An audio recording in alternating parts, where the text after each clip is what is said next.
Welcome to Ganapathi academy Kakinada YouTube channel. ఈ video class యందు మనం ఈ జనరల్ నాలెడ్జ్కి సంబంధించి ముఖ్యంగా గ్రూప్ 2 సబ్ ఇన్స్పెక్టర్స్ కానిస్టేబుల్స్ అభ్యర్థులకు ఉపయోగపడే విధంగా ఈ జీకేకి సంబంధించి భారతదేశంలో ఉన్నటువంటి భారజల కర్మాగారాల గురించి, భారజలము లేదా హెవీ వాటర్ గురించి సమాచారాన్ని తెలుసుకుందాం. సో ఇక్కడ భారజలము అంటే హెవీ వాటర్ అని పిలుస్తాం. ఈ భారజలం యొక్క ఫార్ములా అనేది D2O గుర్తుపెట్టుకోవాలి. D2O. ఈ D2O అనగా భారజలం అని చెప్తా ఉన్నాం. సాధారణ జలాన్ని మనం జనరల్గా H2O అని పిలుస్తాం. అయితే ఈ భారజలానికి సాధారణ జలానికి ప్రధానమైనటువంటి తేడా ఏంటని అడిగితే, ఈ నీటి కంటే కూడా దాదాపుగా ఒక 11% ఎక్కువగా బరువు లేదా సాంద్రతని కలిగి ఉంటుంది. సో అందువల్ల దీన్ని మనం జనరల్గా భారజలము అని పిలుస్తూ ఉంటాం. అయితే ఈ భారజలం ఈ D2Oలో మనకి ఈ D2 ఏ విధంగా వచ్చిందో చూద్దాం. జనరల్గా సాధారణ జలాన్ని H2O అని పిలుస్తాం. ఈ నీటికి 3 రకాలైనటువంటి ఐసోటోప్స్ అనేవి ఉంటాయి. సమస్థానీయాలు లేదా ఐసోటోప్స్ అనేవి ఉంటాయి. ఒకే పరమాణు సంఖ్యని కలిగి ఉండి వేరు పరమాణు భారాలను కలిగినటువంటి ఒకే మూలక పరమాణువులను మనం ఐసోటోప్స్ అని పిలుస్తాం. అయితే ఇక్కడ మనకి నీటికి సంబంధించి 3 ఐసోటోపులు 1H1, 1H2, 1H3. దీన్ని జనరల్గా దీన్ని మనం ప్రోటియం అని పిలుస్తాం, దీన్ని డ్యూటీరియం అని పిలుస్తాం, దీన్ని ట్రిటియం అని పిలుస్తాం. Protium, deuterium, tritium. So neutron లేనటువంటి ఐసోటోప్, హైడ్రోజన్ ఐసోటోపు ప్రోటియంగా మనం భావించాలి. 1H1. సో ఒక న్యూట్రాను ఒక ప్రోటాన్ను కలిగింది. డ్యూటీరియంగా మనం భావించాలి. అదేవిధంగా రెండు న్యూట్రాన్లు ఒక ప్రోటాన్ కలిగింది ట్రిటియం. ఇది రేడియోధార్మిక స్వభావాన్ని కలిగి ఉంటుంది. జనరల్గా ట్రేసర్గా ఉపయోగిస్తారు. సో అయితే ఇక్కడ మనకి ఈ డ్యూటీరియం ఏదైతే ఉందో ఈ డ్యూటీరియంకి ఆక్సిజన్ కలిస్తే డ్యూటీరియం ఆక్సైడ్. సో జనరల్గా దీన్ని మనం హెవీ వాటర్ అని పిలుస్తాం, లేకపోతే భారజలము అని పిలుస్తాం, లేకపోతే డ్యూటీరియం మోనాక్సైడ్గా కూడా పిలవచ్చు భారజలాన్ని. అయితే మనకి ఈ డ్యూటీరియం ఐసోటోప్ను 1H2 ఐసోటోప్ను కనుగొన్న శాస్త్రవేత్త హరాల్డ్ యూరేగా గుర్తుపెట్టుకోవాలి. In the year 1931. అందువల్ల సాధారణంగా భారజలాన్ని కనుగొన్న శాస్త్రవేత్త అంటే యూరే అని చెప్పుకుంటూ ఉంటాం. సో కానీ ఇక్కడ డ్యూటీరియంని కలిగి ఉన్నటువంటి శాస్త్రవేత్త హరాల్డ్ యూరే అనేటువంటి శాస్త్రవేత్త. సో అయితే ఇక్కడ భారజలం యొక్క ముఖ్యమైనటువంటి ఉపయోగం ఏంటని అడిగితే, ఈ న్యూక్లియర్ రియాక్టర్స్ ఉంటాయి. అణు విద్యుత్ కేంద్రాలలో న్యూక్లియర్ రియాక్టర్స్ ఉంటాయి. అణు విద్యుత్ ఉత్పత్తికి ఉపయోగపడేవి. అదేవిధంగా పరిశోధన రియాక్టర్స్ కూడా మనకి ఉంటాయి. సో ఈ న్యూక్లియర్ రియాక్టర్స్లో జరిగే ఒక క్రియ కేంద్రక విచ్చిత్తి. ఈ కేంద్రక విచ్చిత్తి అనేది జనరల్గా మనం అణు రియాక్టర్లలో మనం చూస్తూ ఉంటాం. ఇది ఒక నియంత్రిత శృంఖల చర్యగా మనం గుర్తుపెట్టుకోవాలి. కంట్రోల్డ్ చైన్ రియాక్షన్గా మనం గుర్తుపెట్టుకోవాలి. అదే సూర్యునిలో కేంద్రక సంలీనం అయితే దట్ ఈస్ అన్కంట్రోల్డ్ చైన్ రియాక్షన్గా మనం చెప్తూ ఉంటాం. అయితే ఈ అణు రియాక్టర్ లేకపోతే ఈ అణు విద్యుత్ కేంద్రంలో ఉన్నటువంటి అణు రియాక్టర్లో ఈ భారజలాన్ని మోడరేటర్ లేదా మితకారిగా వాడతారు. అలాగే శీతలీకరణి లేదా కూలెంట్గా వాడుతాం. మోడరేటర్ అనగా తెలుగులో మితకారి, శీతలీకరణి అనగా కూలెంట్ అని ఇంగ్లీష్లో మనం పిలుస్తూ ఉంటాం.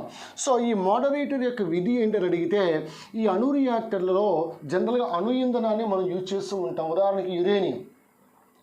ఈ యురేనియం యొక్క కేంద్రకం అనేది విచ్చిత్తికి లోనవటం మనకి తెలిసిందే. ఇటువంటి సమయంలో మనకి ఈ న్యూట్రాన్ల యొక్క వేగాన్ని తగ్గించడం కొరకు ఈ మోడరేటర్ లేకపోతే మితకారిని వాడుతాం. కావున ఈ భారజలం యొక్క ముఖ్యమైనటువంటి ఉపయోగము ఈ అణు రియాక్టర్లలో న్యూట్రాన్ల యొక్క వేగాన్ని తగ్గించడం కొరకు దీన్ని భారజలాన్ని మోడరేటర్ లేదా మితకారిగా వాడుతాం. అదేవిధంగా శీతలీకరణి కూలెంట్గా కూడా వాడతాం. నీటిని కూడా మనం కూలెంట్గా వాడతాం. నీటిని కూడా మోడరేటర్గా కూడా వాడవచ్చు. అయితే ఇక్కడ గమనించాల్సింది ఏంటని అడిగితే, సహజ యురేనియం కనుక తీసుకున్నట్లయితే ఈ సహజ యురేనియంలో తప్పనిసరిగా మనం మోడరేటర్గా భారజలాన్ని వాడతాం. సో అదేవిధంగా ఈ ఎన్రిచ్డ్ యురేనియం కనుక ఇంధనం తీసుకున్నట్లయితే నీటిని కూడా మనం మోడరేటర్గా వాడడానికి ఆస్కారం ఉంటుంది. ఎన్రిచ్డ్ యురేనియం, శుద్ధి చేసినటువంటి యురేనియంలో నీటిని కూడా మోడరేటర్గా మనం ఉపయోగించవచ్చు. అలాగే గ్రాఫైట్ను కూడా మోడరేటర్గా ఉపయోగిస్తాం. గ్రాఫైట్, సో నల్లని సీసము, బ్లాక్ లెడ్ అని పిలుస్తాం. ఆక్వియస్ రూపంలో ఉంటుందని ఆక్వాడాగ్ అని పిలుస్తాం. అయితే ఈ గ్రాఫైట్ ఏదైతే ఉందో, బ్లాక్ లెడ్ లేదా నల్లని సీసం ఏదైతే ఉందో, ఈ చెర్నోబిల్ అణు దుర్ఘటన జరిగినటువంటి సందర్భంలో ఈ గ్రాఫైట్ ఫైర్ కారణంగా ఈ చెర్నోబిల్ అణు దుర్ఘటన జరగడం జరిగింది 1986లో. సో కాబట్టి గ్రాఫైట్ కంటే కూడా చాలా సురక్షితమైనటువంటి మోడరేటరు భారజలంగా మనం గుర్తుపెట్టుకోవాలి. సో కావున ఇక్కడ సహజ యురేనియం ఇంధనంగా వాడినప్పుడు కంపల్సరీగా మనం మోడరేటర్గా మనం భారజలాన్ని వాడతాం. ఎన్రిచ్డ్ యురేనియం కనుక తీసుకున్నట్లయితే నీటిని కూడా మనం మోడరేటర్గా ఉపయోగించవచ్చు. మోడరేటర్ యొక్క ఉపయోగం న్యూట్రాన్ల యొక్క వేగాన్ని తగ్గించడం. అలాగే భారజలాన్ని మనం శీతలీకరణిగా కూడా మనం వాడుతాం. ద్రవ సోడియంను కూడా మనం శీతలీకరణిగా వాడుతూ ఉంటాం. కొన్ని ఫాస్ట్ బ్రీడర్ రియాక్టర్స్ల యందు ఈ ద్రవ సోడియంను కూలెంట్ లేదా శీతలీకరణిగా వాడుతాం. సో అదేవిధంగా మనకి ఈ హెవీ వాటర్ బోర్డు, ఈ భారజల ఉత్పత్తికి సంబంధించినటువంటి ఒక బోర్డు, ఈ హెవీ వాటర్ బోర్డు ముంబైలో ఉన్నట్టుగా గమనించండి. ఎందుకంటే భారతదేశం భారజలం ఉత్పత్తిలో ప్రథమ స్థానంలో ఉంది ప్రపంచంలో. సో కాబట్టి ప్రపంచంలో leading producer of heavy water అనేసరికి ఇండియా చెప్పాలి. భారజలం ఉత్పత్తిలో ఇండియా మొదటి స్థానం. అదేవిధంగా దేశంలో మనకి బార్జల కర్మాగారాలు ఎక్కడెక్కడ ఉన్నాయో పరిశీలిద్దాం. దేశంలో తొలి బార్జల కర్మాగారం, first heavy water plant Nangal, Punjab, which was established in the year 1962. Next Manuguru, Telangana. ఇది దేశంలో ప్రస్తుతం ఎక్కువ భారజలం ఉత్పత్తి చేస్తున్నటువంటి బార్జల కర్మాగారంగా గుర్తుపెట్టుకోవాలి, మణుగూరు. నెక్స్ట్ బరోడా, హజీరా, ఈ రెండు కూడా గుజరాత్లో ఉన్నటువంటి బార్జల కర్మాగారాలు. ఈ తాల్ అనేది మహారాష్ట్రలో ఉన్నటువంటి బార్జల కర్మాగారం. చుటుకూరిన్ తమిళనాడులో ఉన్నటువంటి బార్జల కర్మాగారం. నెక్స్ట్ కోటా, రాజస్థాన్లో ఉన్నటువంటి బార్జల కర్మాగారం. మనకి రాజస్థాన్లోని రావతబట అణు విద్యుత్ కేంద్రం ఉంది. సో దానికి హెవీ వాటర్ని సప్లై చేయడం కొరకు ఈ కోటా బార్జల కర్మాగారం రాజస్థాన్. నెక్స్ట్ ఈ తాల్చేర్ బార్జల కర్మాగారము ఒడిస్సాగా గుర్తుపెట్టుకోవాలి. ఇవి మనకి భారతదేశంలో ఉన్నటువంటి బార్జల కర్మాగారాలు. ఇందులో మణుగూరు అనేది దేశంలో ఎక్కువ బార్జలాన్ని ఉత్పత్తి చేస్తున్నటువంటి బార్జల కర్మాగారం. మొట్టమొదటి బార్జల కర్మాగారము నంగల్, పంజాబ్ 1962. అలాగే డ్యూటీరియం ఆక్సైడ్ అనగా మనం భారజలము లేదా హెవీ వాటర్ అని పిలుస్తాం. డ్యూటీరియంను కనుగొన్న శాస్త్రవేత్త హరాల్డ్ యూరే ఇన్ ది ఇయర్ 1931గా గుర్తుపెట్టుకోవాలి. భారజలానికి మరొక పేరు D2O పాటు డైడ్యూటీరియం మోనాక్సైడ్ అని కూడా మనం పిలవచ్చు. అదేవిధంగా దీని ప్రధానంగా మోడరేటర్ లేదా మితకారిగా ఉపయోగపడుతుంది. శీతలీకరణి లేదా కూలెంట్గా కూడా ఉపయోగపడుతుంది. అలాగే సహజ యురేనియంలో తప్పనిసరిగా మనం మోడరేటర్గా భారజలాన్ని ఉపయోగిస్తాం.